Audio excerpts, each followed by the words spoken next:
Selamat datang di mata kuliah kajian materi IPA 2. Kali ini saya akan mempresentasikan materi sistem ekskresi manusia. Tubuh manusia menghasilkan zat sisa dari proses metabolisme setiap hari.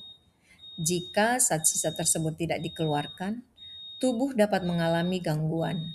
Oleh karena itu, diperlukan sistem ekskresi untuk menjaga keseimbangan dan kesehatan tubuh. Selanjutnya kita masuk pada definisi ekskresi. Ekskresi adalah proses pengeluaran zat-zat sisa metabolisme yang tidak diperlukan lagi oleh tubuh. Ekskresi diperlukan tubuh agar zat sisa tersebut tidak meracuni tubuh karena dapat merusak berbagai organ tubuh, bahkan dapat menyebabkan kematian. Ada 4 organ utama dalam sistem ekskresi manusia, yaitu 1 ginjal, 2 kulit, 3 paru-paru, 4 hati. Selanjutnya kita masuk pada organ ekskresi yang pertama, yaitu ginjal.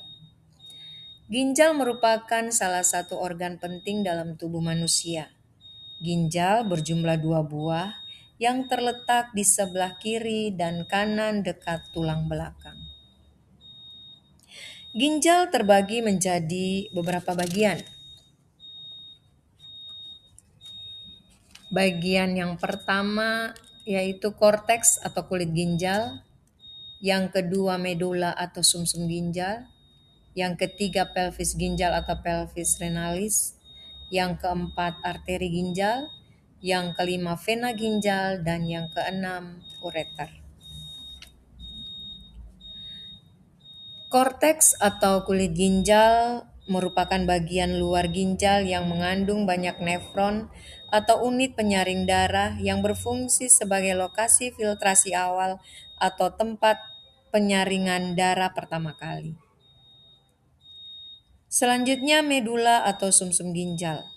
Terletak di bagian dalam ginjal dan berfungsi dalam proses reabsorpsi atau penyerapan kembali zat-zat yang masih dibutuhkan oleh tubuh. Berikut pelvis ginjal atau pelvis renalis merupakan rongga berbentuk corong yang berfungsi menampung urin sementara sebelum dialirkan ke ureter. Selanjutnya arteri ginjal merupakan pembuluh darah yang membawa darah yang mengandung zat sisa menuju ginjal untuk disaring. Selanjutnya vena ginjal merupakan pembuluh darah yang membawa darah yang sudah bersih dari ginjal kembali ke jantung. Dan yang terakhir ureter merupakan saluran yang menghubungkan ginjal dengan kandung kemih yang berfungsi mengalirkan urin dari pelvis ginjal ke kandung kemih.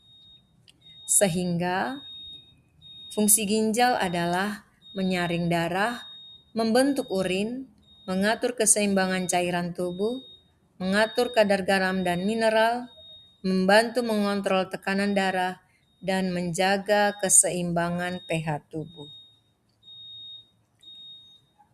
Organ sistem ekskresi yang berikutnya adalah kulit. Seperti halnya pada ginjal, kulit juga terbagi menjadi beberapa bagian.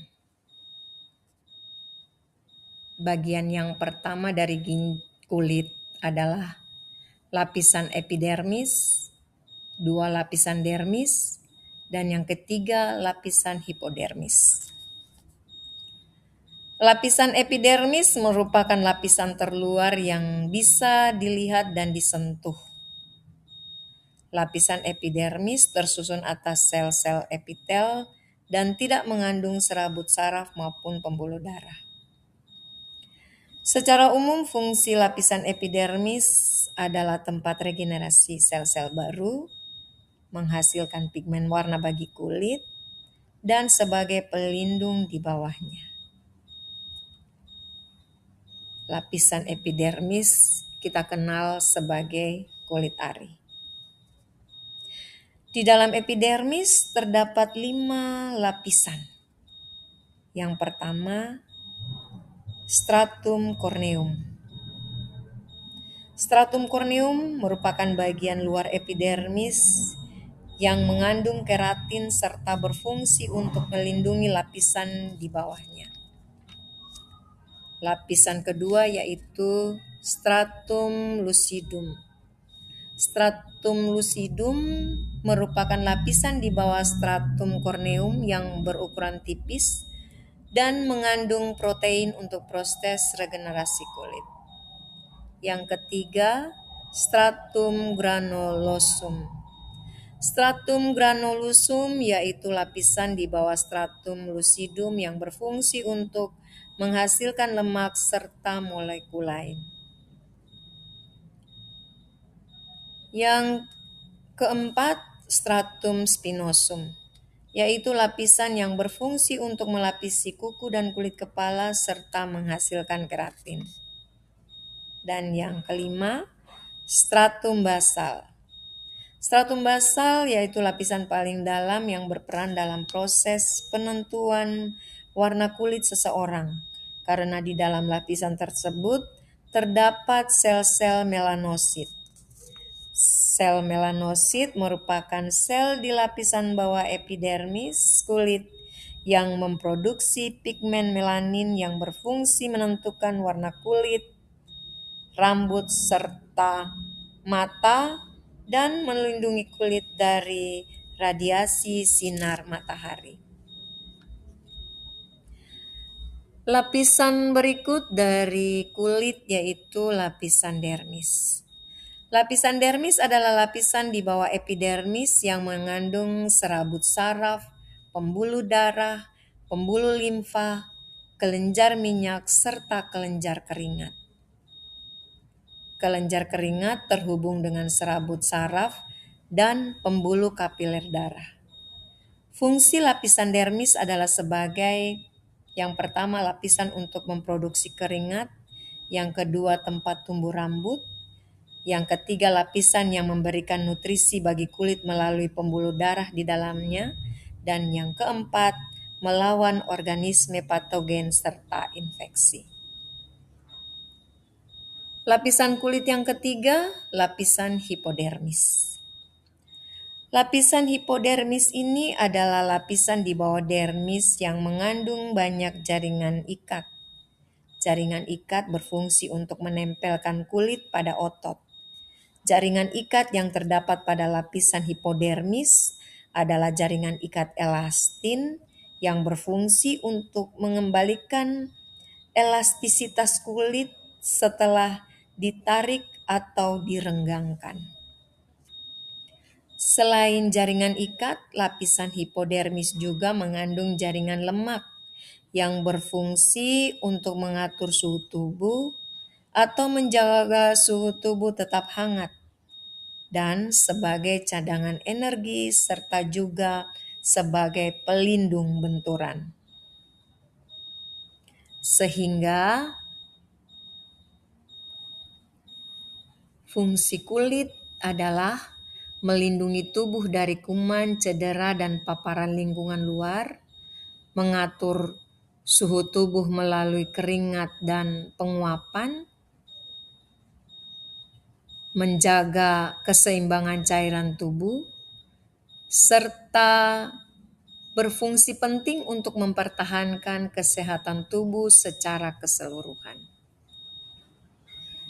Sehingga kesimpulannya, sistem ekskresi adalah serangkaian proses penting yang bertugas membuang berbagai zat sisa hasil pembakaran dan reaksi di dalam tubuh yang sudah tidak dipakai atau justru bersifat merusak jika dibiarkan menumpuk. Proses ini berjalan terus-menerus dan teratur agar kandungan cairan, garam, serta unsur kimia di dalam tubuh tetap berada pada batas yang wajar dan seimbang. Tanpa adanya pembuangan zat sisa ini, kondisi tubuh akan terganggu, racun akan menumpuk, dan kestabilan fungsi tubuh akan rusak, sehingga bisa memicu timbulnya berbagai masalah kesehatan. Nah, yang berikut ada pertanyaan, Ada dua pertanyaan. Yang pertama, mengapa tubuh kita harus mengeluarkan keringat dan urin? Dan yang kedua, apa yang terjadi jika ginjal tidak berfungsi dengan baik? Sampai di sini perjumpaan kita untuk sistem ekskresi pada ginjal dan kulit. Untuk sistem ekskresi yang berikutnya